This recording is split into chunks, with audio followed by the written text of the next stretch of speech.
को जय मसीह की परमेश्वर के नाम की महिमा हो। आज हम देखेंगे न्याय और निष्पक्षता, और ये हमें देखने को मिलता है निर्गमन की किताब उसका 23वां अध्याय की पहली से लेकर 9वीं आयत तक। तो यदि आपके पास बाइबल है तो हमारे साथ निकाल लीजिए निर्गमन उसका 23वां अध्याय की 1 से लेकर 9 आयत तक, जिसमें आज हम पढ़ने वाले हैं न्याय और निष्पक्षता। झूठी बात न फैलाना, अफवाह न फैलाना, भ्रम न फैलाना, भ्रम फैलाने, अफवाह फैलाने और बगैर बात की बातें फैलाने से परमेश्वर सख्त नफरत करते हैं। मूसा को यहाँ स्पष्ट रूप से बताते हैं कि अपनी इजरायली जनता को बताओ, समझाओ कि झूठ न फैलाएं, अन्यायी साक्षी होकर झूठ का साथ न दे। जो अन्याय करता है वो साक्षी होकर किसी की गवाही देना, किसी के बारे में ये प्रमाण देना, झूठी साक्षी देना कि हाँ ये बिल्कुल ठीक है। और बुराई करने के लिए न तो बहुतों के पीछे हो लेना और न उनके पीछे फिर के मुकदमे में न्याय बिगाड़ने को साक्षी देना। यहाँ पर स्पष्ट रूप से लिखा है बहुतों के पीछे मत होना।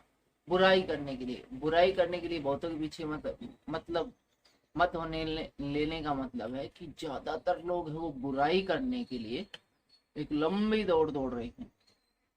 एक तरफ है अच्छाई करने वाले, दूसरी तरफ बुराई करने वाले। अच्छाई करने वाले कुछ ही लोग मिलेंगे, लेकिन बुराई करने वालों की भीड़ मिलेगी। इसीलिए लिखा है कि बुराई करने के लिए न तो बहुतों के पीछे हो लेना, बहुत सारे लोग हैं उनके पीछे, ऐसे लोगों के पीछे नहीं होना है जो कि बुराई करने के लिए पूरी यूनियन बनाए घूम रहे हैं। और कंगाल के मुकदमे में उसका भी पक्ष न करना, और कंगाल के मुकदमे में उसका भी पक्ष न करना। किसी की ये सोच के भैया तो कंगाल है, इसकी तरफ आपा हो लेते हैं या इसकी तरफ होते हैं, तरफदारी मत करना, न्याय का साथ देना, ऐसा यहाँ पर लिखा हुआ है। यदि तेरे शत्रु का बैल या गधा भटकता हुआ तुझे मिले तो उससे उसके पास अवश्य फेर ले आना। कितनी बड़ी न्याय की बात की है कि यदि आपके दुश्मन की भी कोई खोई हुई चीज आपको मिलती है तो आपका ये फर्ज बनता है, ऐसी मैं आपको आज्ञा देता हूँ, तुम लोगों को आज्ञा देता हूँ कि तुम लोगों को वो चीज उसको देनी है, सुरक्षित पहुंचानी है। कहने का मतलब ये है कि नुकसान तो दुश्मन का भी माड़ा, ये हरियाणा में एक कहावत है। फिर यदि तू अपने बैरी के गधे को बोझ के मारे दबा हुआ देखे तो चाहे उसको उसके स्वामी के लिए छुड़ाने को तेरा मन न चाहे तो भी अवश्य स्वामी का साथ देकर उसे छुड़ा लेना। और यहाँ पर लिखा है कि कोई व्यक्ति अपना गधा या कोई ऊंट या कोई ऐसा बोझा ढोने वाला है, पशु है, वो किसी को बेच किराए पर देता है और वो व्यक्ति उसके ऊपर बड़ा बोझ लादता है, ओवरलोड लादता है, तो ऐसे व्यक्ति से उस पशु को छुड़ाने में अपने दुश्मन की भी तुझे मदद करनी है। उस पशु को है इस प्रकार से पिसते हुए नहीं देना है। तेरे लोगों में से जो दरिद्र हो उसके मुकदमे में न्याय न बिगाड़ना। और लिखा है कि जो दरिद्र बिल्कुल गरीब तबके के लोग हैं, जिनकी कोई पहुंच नहीं है, ऐसे लोगों का न्याय बिल्कुल नहीं बिगाड़ना है, लंबा मत खींचना है, तारीख पे तारीख नहीं देनी है। तुझे मुकदमे से दूर रहना है। मुकदमेबाजी से मसीह लोगों को दूर रहने के निर्देश दिए गए हैं, इजरायलियों को दूर रहने के निर्देश दिए गए हैं।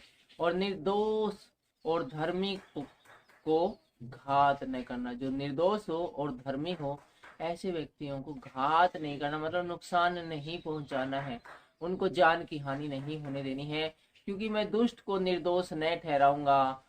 और कहते हैं कि जो दुष्ट लोग हैं उनको निर्दोष मैं बिल्कुल नहीं ठहराऊंगा।